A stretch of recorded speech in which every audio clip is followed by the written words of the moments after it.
Hey everyone, hope you're having a wonderful day. This is Matt Weaver with Bible Truth Project, and today we're going to deal with a difficult scripture. This is the book of Daniel, Daniel chapter 2 in particular.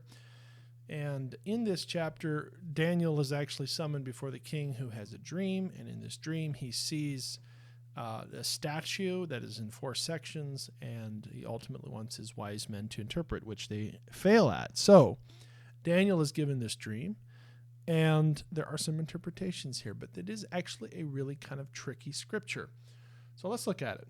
Let's start in verse 31. You looked, O king, and behold, there before you stood a huge statue, an enormous and dazzling image whose appearance was awesome. Number one, he sees the image as a whole. Okay, it's not primarily seen as segmented. It's seen as an image. Okay. The head of the statue was of pure gold, its breast, its arms, silver, its belly, its thighs, bronze, legs, iron. Now, the historical interpretation, generally speaking, is that the head is the Babylonian Empire, the arms is the Medo-Persian Empire, the torso is the Greek Empire, and then finally the legs of iron is the Roman Empire. That is a very classical interpretation. There is an alternative interpretation that the legs of iron could be an Islamic caliphate. But having said that, I think there's a little bit about this that some people miss, but we'll keep going. Then the iron, the clay, the bronze, the silver, and the gold were crushed together and became like chaff from summer threshing floor. I missed the stone. While you were watching, a stone was cut out, but not by hands. It struck the statue on its feet of iron and clay and smashed them. Then the iron, the clay, the bronze, the silver, and the gold were crushed together and became like chaff from summer threshing floors that the wind blows away. Not a trace of them could be found. Then the stone that struck the image became a great mountain and filled the whole earth. This was the dream. Now we will tell the king its interpretation. You, O king, are the King of kings, to whom the God of heaven has given sovereignty, power, might, and glory. Wherever mankind, beasts of the field, and fowls of heaven dwell, he has given them into your hand and made you ruler over them all. You are the head of gold. Now after you, another kingdom will arise, one inferior to yours. Next, the third kingdom, one of bronze, will rule over all the earth, and finally there will be a fourth kingdom strong as iron, for iron shatters and breaks everything. And just as iron smashes everything, so it will shatter and crush all the others. Just as you saw that the feet and toes were partly of potter's clay and iron, so that this will be a divided kingdom. It will have some strength of the iron, for you saw iron mixed with clay. As the toes of the feet were partly iron, partly clay, so this kingdom will be partly strong and partly brittle. Just as you saw iron mixed with clay, people will mix one with another, but they will not adhere to one another, for just as iron does not mix with clay.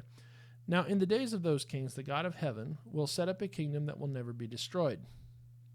Now, here's interesting. So, one set of information that we're given is that there is a subsequent kingdom being revealed, but then it actually speaks of it in one image, okay? A lot of people, I think, make a mistake by saying that these layers are like, eras, and then the bottom is the final era, and they focus on, well, who is the 10 toes? And it's like, well, that matches with the 10 mountains or the 10 horns, and it probably does. However, he sees the entire image, and that's important. Nebuchadnezzar doesn't just focus on the toes, he sees the entire image. And here we see a reference back to not just the toes, even though those are important, but the whole image, right? Now, in the days of what? Those kings. It doesn't say the final king. It says those kings. The God of heaven will set up a kingdom that will never be destroyed. Okay? Nor will this kingdom be left to another people. It will crush and bring to an end all of these kingdoms, right? So these kingdoms are present and are crushed at the same time, which is a different interpretation than we often hear. But it will endure forever. For just as you saw a stone cut of a mountain, not by hands, crush the iron, bronze, clay, silver, and gold, the great God has made known to the king what will happen. What? In the future. Now the dream is certain and its interpretation is trustworthy. Then the king Nebuchadnezzar fell on his face. Okay, so in short, I think, based upon what we see in the other parts of Daniel, that what we're actually seeing is a representation of, later in Daniel 7, you see 4 beasts that ascend out of the pit. And these 4 beasts represent 4 different spirits, ancestral spirits that are controlling territories. And we see in the Daniel 8, we see, again, 4 kings one of the kings has Daniel's attention, and of that, there is the horns, and then the little horn speaking boastfully. And then later, Book of Revelation, we see the dragon, the 10 horns of the dragon.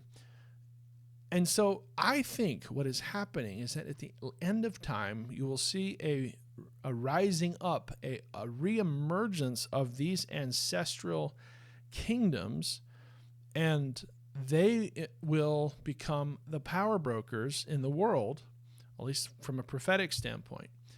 And it is in the days of those kings and in those powers that God will come back and utterly crush them together. It doesn't say that just crush the last. It's the whole image.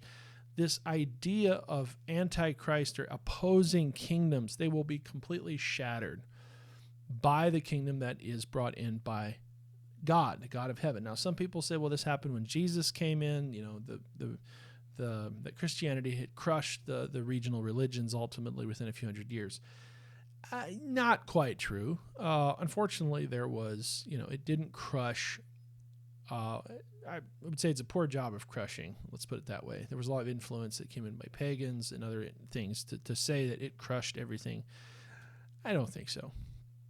And it makes sense in what this Daniel is saying, is that there is this kind of returning of these 4 overly powerful factions in the region, and there's ultimately conflict there. But there's one of those kings that God then focuses on, or later that reveals to Daniel, is the one that we're worried about, that we call Antichrist. We see that in Daniel 11. He is one of the kings who is doing war with his in the region, and ultimately comes in, sets up the abomination. And we see a pattern of Antiochus Epiphanes, or Antiochus, as kind of a blueprint, as a Grecian king. So having said that, I do believe that this is actually speaking about something future. I believe that the whole image represents a picture that will be present at the last. Yes, there was 4 kingdoms that were revealed to Nebuchadnezzar, but these 4 are talked about as one entity and will be together. Those king in those days, the God of heaven will set up a kingdom that will never be destroyed.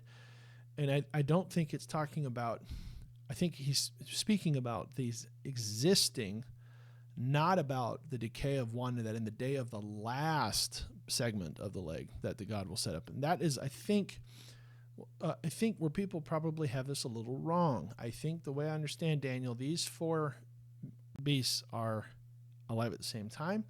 And I encourage you to look at the other chapters of Daniel. I think you'll see what I'm talking about. When you're talking about 7, you see beasts rising out of the sea. The sea is the Mediterranean, and these are really talking about ancestral spirits rising back up, causing chaos.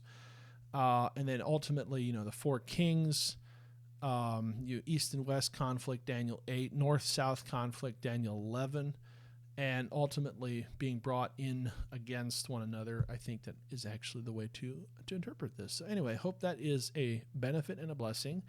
God bless you.